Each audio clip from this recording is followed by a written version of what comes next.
ఇంకొక వైపు వ్యవసాయ మంత్రి ఏమో చిన్న చిన్నగా లీకులు ఇస్తున్నాడు. ఏమని?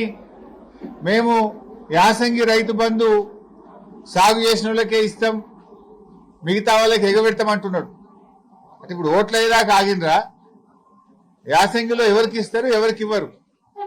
ఈ రాష్ట్రంలో 50-60 లక్షల ఎకరాల్లో పత్తి సాగు చేసే రైతులు ఉంటారు. వాళ్ళు ఒక పంటనే చేస్తారు, పత్తి 6-7 నెలల పంట. మరి ఆ పత్తి రైతులకు ఇస్తారా, ఇయ్యరా? చెరుకు రైతులు, పసుపు రైతులు, అనేక మంది రైతులు ఉన్నారు. మరి ఆ రైతులకు ఈరోజు మీరు యాసంగికి సబ్సిడీ ఇస్తారా, ఇవ్వరా?